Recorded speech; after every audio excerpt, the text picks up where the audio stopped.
यहोशू अध्याय 22। यहोशू अध्याय 22।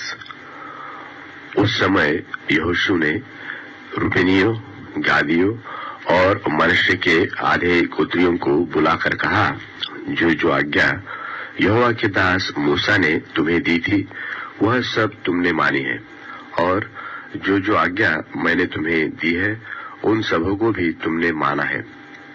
तुमने अपने भाइयों को इस मुद्दत से आज के दिन तक नहीं छोड़ा, परंतु अपने परमेश्वर यहोवा की आज्ञा तुमने चौकसी से मानी है। और अब तुम्हारे परमेश्वर यहोवा ने तुम्हारे भाइयों को अपने वचन के अनुसार विश्राम दिया है।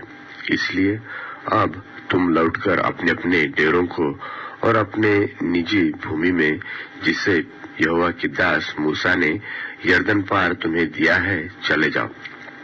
केवल इस बात की पूरी चौकसी करना कि जो आज्ञा और व्यवस्था यहोवा के दास मूसा ने तुमको दी है उसको मानकर अपने परमेश्वर यहोवा से प्रेम रखो, उसके सारे मार्ग पर चलो, उसकी आज्ञाएं मानो, उसकी भक्ति में लवलीन रहो और अपने सारे मन और सारे प्राण से उसकी सेवा करो। तब यहोशू ने उन्हें आशीर्वाद देकर विदा किया और वे अपने अपने डेरे को चले गए। मनश्शे के आधे गोत्रियों को मूसा ने बाशान में भाग दिया था, परंतु दूसरे आधे गोत्र को यहोशू ने उनके भाइयों के बीच यरदन की पश्चिम की ओर भाग दिया। उनको जब यहोशू ने विदा किया कि अपने अपने डेरे को जाए, तब उनको भी आशीर्वाद देकर कहा, बहुत से पशु और चांदी, सोना, पीतल, लोहा और बहुत से वस्त्र और बहुत धन संपत्ति लिए हुए अपने अपने डेरे को लौट जाओ और अपने अपने शत्रुओं की लूट की संपत्ति को अपने भाइयों के संग बांट लेना। तब रूबेनी, गादी और मनश्शे के आधे गोत्री इस्राएल के पास से निकाल, अर्थात कनान देश के शिलोह से अपनी गिलाद नाम निज भूमि में, जो मूसा ने दिलाई हुई यहोवा की आज्ञा के अनुसार उनकी निज भूमि हो गई थी, जाने की मनसा से लौट आए। और जब रूबेनी, गादी और मनश्शे के आधे गोत्री यरदन की उस तराई में पहुंचे जो कनान देश में है, तब उन्होंने वहां देखने योग्य एक बड़ी वेदी बनाई। और इसका समाचार इस्राएलियों के सुनने में आया कि रूबेनियों, गादियों और मनश्शे के आधे गोत्रियों ने कनान देश के सामने यरदन की तराई में, अर्थात उसके उस पार जो इस्राएलियों का है, एक वेदी बनाई है। जब इस्राएलियों ने यह सुना, तब इस्राएलियों की सारी मंडली उनसे लड़ने के लिए चढ़ाई करने को शिलोह में इकट्ठी हुई। तब इस्राएलियों ने रूबेनियों, गादियों और मनश्शे के आधे गोत्रों के पास गिलाद देश में एलीआजर याजक के पुत्र पिनहास को और उसके संग 10 प्रधानों को, अर्थात इस्राएल के एक एक गोत्र में से पूर्वजों के घरानों के एक एक प्रधानों को भेजा। और वे इस्राएल के हजारों में अपने अपने पूर्वजों के घरानों में के मुख्य पुरुष थे। वे गिलाद देश में रूबेनियों, गादियों और मनश्शे के आधे गोत्री के पास जाकर कहने लगे, यहोवा की सारी मंडली यह कहती है कि तुमने इस्राएल के परमेश्वर यहोवा का यह कैसा विश्वासघात किया। आज जो तुमने एक वेदी बना ली है, इसमें तुमने उसके पीछे चलना छोड़कर उसके विरुद्ध आज पलवा किया है। सुनो, क्या पूर्व के विषय का अधर्म हमारे लिए कुछ कम था? यद्यपि यहोवा की मंडली को भारी दंड मिला, तो भी आज के दिन तक हम उस अधर्म से शुद्ध नहीं हुए। क्या वह तुम्हारी दृष्टि में एक छोटी बात है कि आज तुम यहोवा को त्याग कर उसके पीछे चलना छोड़ देते हो? आज तुम यहोवा से फिर जाते हो और कल वह इस्राएल की सारी मंडली से क्रोधित होगा। परंतु यदि तुम्हारी निज भूमि अशुद्ध हो, तो पार आकर यहोवा की निज भूमि में, जहाँ यहोवा का निवास रहता है, हम लोगों के बीच में अपनी अपनी निज भूमि कर लो। परंतु हमारे परमेश्वर यहोवा की वेदी को छोड़ और कोई वेदी बनाकर न तो यहोवा से बलवा करो और हमसे देखो, जब जेरह के पुत्र आकान ने अर्पण की हुई वस्तुओं के विषय में विश्वासघात किया, तब क्या यहोवा का कोप इस्राएल की पूरी मंडली पर न भड़का और पुरुष के अधर्म का प्राणदंड अकेले उसी को न मिला? तब रूबेनियों, गादियों और मनश्शे के आधे गोत्रियों ने इस्राएल के हजारों के मुख्य पुरुषों को यह उत्तर दिया कि यहोवा जो ईश्वरों का परमेश्वर है, ईश्वरों का परमेश्वर यहोवा इसको जानता है, और इस्राएली भी इसे जान लेंगे कि यदि यहोवा से फिर के व उसका विश्वासघात करके हमने यह काम किया हो, तो तू आज हमको जीवित न छोड़। यदि आज के दिन हमने वेदी को इसलिए बनाया हो कि यहोवा के पीछे चलना छोड़ दे, व इसलिए कि उस पर होम बलि, अन्न बलि व मेल बलि चढ़ाए, तो यहोवा आप इसका हिसाब ले। परंतु हमने इसी विचार और मनसा से यह किया है कि कहीं भविष्य में तुम्हारे संतान हमारे संतान से यह न कहने लगे कि तुमको इस्राएल के परमेश्वर यहोवा से क्या काम। क्योंकि हे रूबेनियों, हे गादियों, यहोवा ने जो हमारे और तुम्हारे बीच में यरदन को हद ठहरा दिया है, इसलिए यहोवा में तुम्हारा कोई भाग नहीं है। ऐसा कहकर तुम्हारी संतान हमारे संतान में से यहोवा का भय छुड़ा देगी। इसलिए हमने कहा, आओ हम अपने लिए एक वेदी बना ले, वह होम बलि व मेल बलि के लिए नहीं, परंतु इसलिए कि हमारे और हमारे बाद हमारे और तुम्हारे वंश के बीच में साक्षी का काम दे। इसलिए कि हम होम बलि, मेल बलि और बलिदान चढ़ाकर यहोवा के सन्मुख उसकी उपासना करें, और भविष्य में तुम्हारी संतान हमारे संतान से यह न कहने पाए कि यहोवा में तुम्हारा कोई भाग नहीं। इसलिए हमने कहा कि जब वे लोग भविष्य में हमसे व हमारे वंश से यो कहने लगे, तब हम उनसे कहेंगे, यहोवा के वेदी के नमूने पर बनी हुई इस वेदी को देखो, जिसे हमारे पुरखाओं ने होम बलि व मेल बलि के लिए नहीं बनाया, परंतु इसलिए बनाया था कि हमारे और तुम्हारे बीच में साक्षी का काम दे। यह हमसे दूर रहे कि यहोवा से फिरकर आज उसके पीछे चलना छोड़ दे और अपने परमेश्वर यहोवा की उस वेदी को छोड़कर जो उसके निवास के सामने है, होम बलि और अन्न बलि व मेल बलि के लिए दूसरी वेदी बनाए। रूबेनियों, गादियों और मनश्शे के आधे गोत्रियों की इन बातों को सुनकर पिनहास याजक और उसके संग मंडली के प्रधान, जो इस्राएल के हजारों के मुख्य पुरुष थे, वे अति प्रसन्न हुए। और एलीआजर याजक के पुत्र पिनहास ने रूबेनियों, गादियों और मनश्शेइयों से कहा, तुमने जो यहोवा का ऐसा विश्वासघात नहीं किया, इससे आज हमने यह जान लिया कि यहोवा हमारे बीच में है, और तुम लोगों ने इस्राएलों को यहोवा के हाथ से बचाया है। तब एलीआजर याजक का पुत्र पिनहास प्रधानों समेत रूबेनियों, गादियों के पास से गिलात होते हुए कनान देश में इस्राएलियों के पास लौट आया और यह वृत्तांत उनको कह सुनाया। तब इस्राएली प्रसन्न हुए और परमेश्वर को धन्य कहा, और रूबेनियों और गादियों से लड़ने और उनके रहने का देश उजाड़ने के लिए चढ़ाई करने की चर्चा फिर न की। और रूबेनियों और गादियों ने यह कहकर कि यह वेदी हमारे और उनके मध्य में इस बात का की साक्षी ठहरे कि यहोवा ही परमेश्वर है, उस वेदी का नाम एद रखा गया, जिसका अर्थ ना मतलब साक्षी है। यहोशू अध्याय 23। यहोशू अध्याय 23।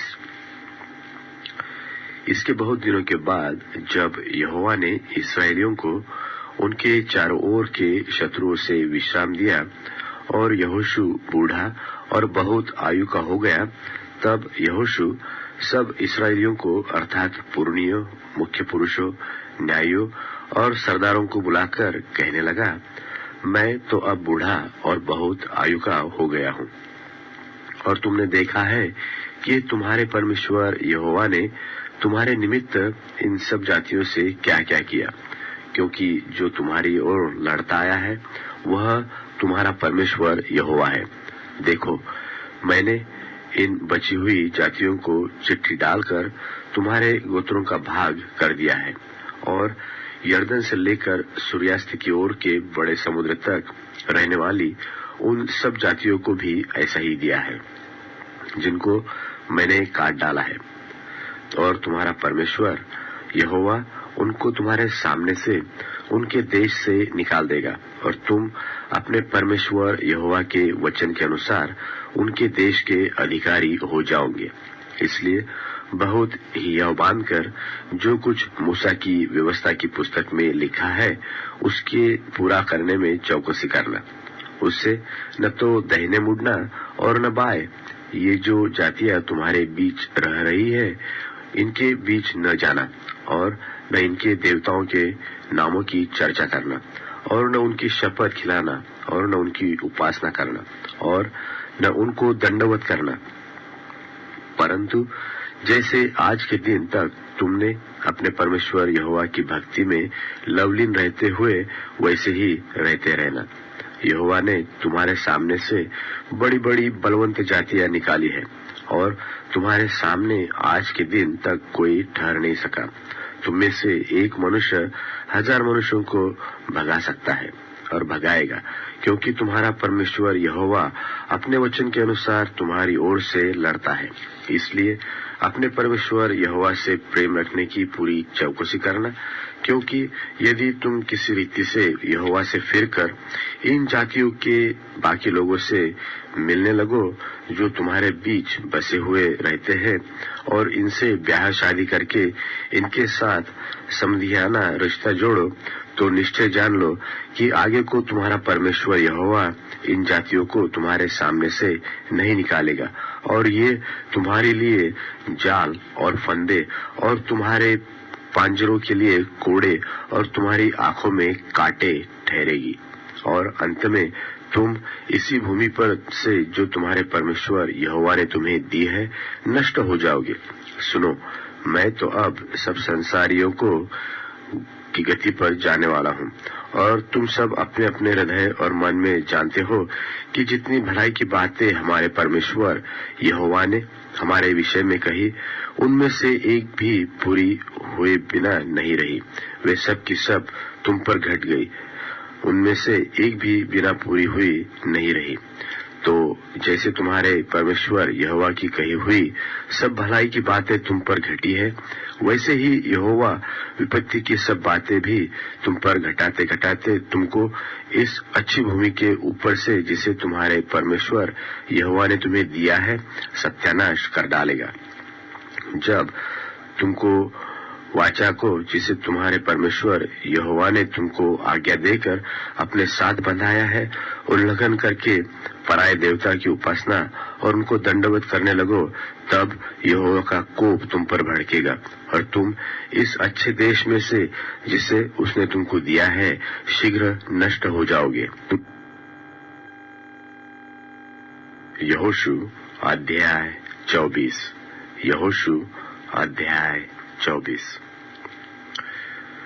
फिर यहोशू ने इस्राएल के सब गोत्रों को शकेम में इकट्ठा किया और इस्राएल के वृद्ध लोगों को और मुख्य पुरुषों को और न्यायियों और सरदारों को बुलवाया और वे परमेश्वर के सामने उपस्थित हुए। तब यहोशू ने सब लोगों से कहा, इस्राएल का परमेश्वर यहोवा इस प्रकार कहता है कि प्राचीन काल में इब्राहिम और नहोर का पिता तेरह आदि तुम्हारे पुरखा परात महानद के उस पार रहते हुए दूसरे देवताओं की उपासना करते थे और मैंने तुम्हारे मूल पुरुष इब्राहिम को महानद के उस पार से ले आकर कनान देश के सब स्थानों में फिराया और उसका वंश बढ़ाया और उसे इसहाक को दे दिया।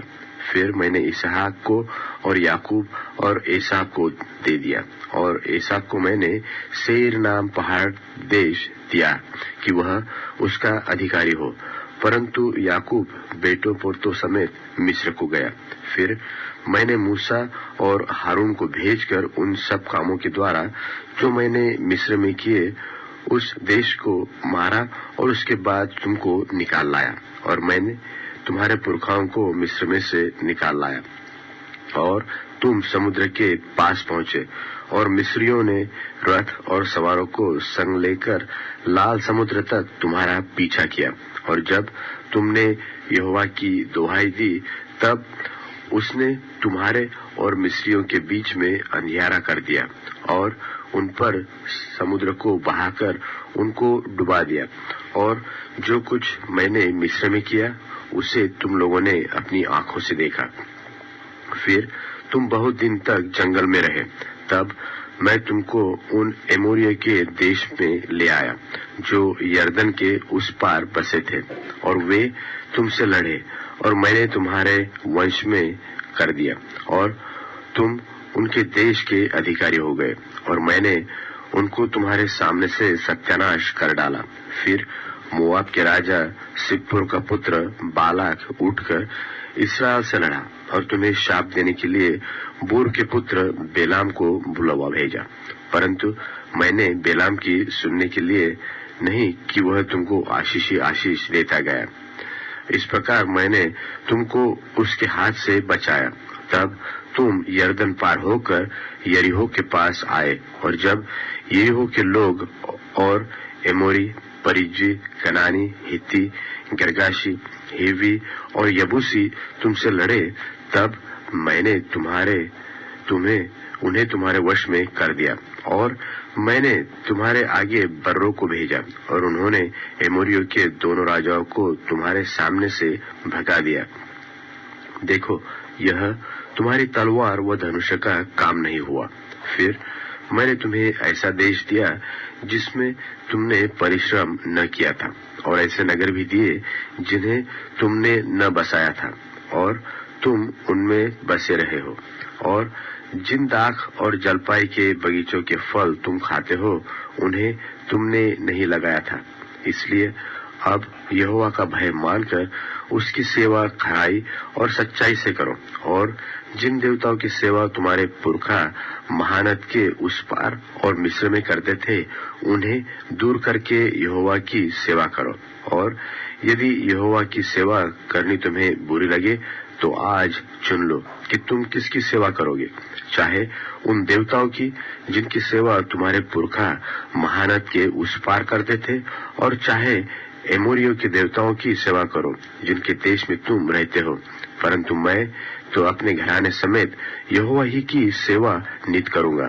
तब लोगों ने उत्तर दिया, यहोवा को त्याग कर दूसरे देवताओं की सेवा करनी हमसे दूर रहे, क्योंकि हमारा परमेश्वर यहोवा वही है जो हमको और हमारे पुरखाओं को दासत्व के घर अर्थात मिस्र देश से निकाल ले आया, और हमारे देखते देखते बड़े बड़े आश्चर्य कर्म किए, और जिस मार्ग पर और जितनी जातियों के मध्य में से हम चले आते थे, उनमें हमारी रक्षा की, और हमारे सामने से इस देश में रहने वाली एमोरी आदि सब जातियों को निकाल दिया। इसलिए हम भी यहोवा की सेवा करेंगे, क्योंकि हमारा परमेश्वर वही है। यहोशू ने लोगों से कहा, तुमसे यहोवा की सेवा नहीं हो सकती, क्योंकि वह पवित्र परमेश्वर है, वह जलन रखने वाला परमेश्वर है। वह तुम्हारे अपराध और पाप क्षमा न करेगा यदि तुम यहोवा को त्याग कर पराये देवताओं की सेवा करने लगोगे। तो यद्यपि वह तुम्हारा भला करता आया है, तो भी वह फिर कर तुम्हारी हानि करेगा और तुम्हारा अंत भी कर डालेगा। लोगों ने यहोशू से कहा, नहीं, हम यहोवा ही की सेवा करेंगे। यहोशू ने लोगों से कहा, तुम आप ही अपने साक्षी हो कि तुमने यहोवा की सेवा करनी अंगीकार कर ली है। उन्होंने कहा, हाँ, हम साक्षी हैं। यहोशू ने कहा, अपने बीच में से पराये देवताओं को दूर करके अपना अपना मन इस्राएल के परमेश्वर यहोवा की ओर लगाओ। लोगों ने यहोशू से कहा, हम तो अपने परमेश्वर यहोवा ही की सेवा करेंगे और उसी की बात मानेंगे। तब यहोशू ने उसी दिन उन लोगों के से वाचा बंधाई और शकेम में उनके लिए विधि और नियम ठहराया। यह सारा वृत्तांत यहोशू ने परमेश्वर की व्यवस्था की पुस्तक में लिख दिया और एक बड़ा पत्थर चुनकर वहां उस बांज वृक्ष के तले खड़ा किया जो यहोवा के पवित्र स्थान में था। तब यहोशू ने सब लोगों से कहा, सुनो, यह पत्थर हम लोगों का साक्षी रहेगा, क्योंकि जितने वचन यहोवा ने हमसे कहे हैं उन्हें इसने सुना है, इसलिए यह तुम्हारा साक्षी रहेगा। ऐसा न हो कि तुम अपने परमेश्वर से मुकर जाओ। तब यहोशू ने लोगों को अपने अपने निज भाग पर जाने के लिए विदा किया। इन बातों के बाद यहोवा का दास नून का पुत्र यहोशू 110 वर्ष का होकर मर गया और उसको तिम्नत सेरह में, जो एफ्राइम के पहाड़ी देश में गात नाम पहाड़ की उत्तर अलंग पर है, उसी के भाग में मिट्टी दी गई। और यहोशू के जीवन भर और जो वृद्ध लोग यहोशू के मरने के बाद जीवित रहे और जानते थे कि यहोवा ने इस्राएल के लिए कैसे कैसे काम किए थे, उनके भी जीवन भर इस्राएली यहोवा ही की सेवा करते रहे। फिर यूसुफ की हड्डियां जिन्हें इस्राएली मिस्र से ले आए थे, सो वह भी शकेम की भूमि में उस भाग में गाड़ी गई जिसे याकूब ने शकेम के पिता हमोर से 100 चांदी के सिक्कों में मोल लिया था, इसलिए वह यूसुफ की संतान का निज भाग हो गया। फिर हारून का पुत्र एलियाजर भी मर गया और उसको एफ्राइम के पहाड़ी देश में उस पहाड़ी पर मिट्टी दी गई जो उसके पुत्र फिनहास के नाम पर गिबत पीहास कहलाती है और उसको दे दी गई थी।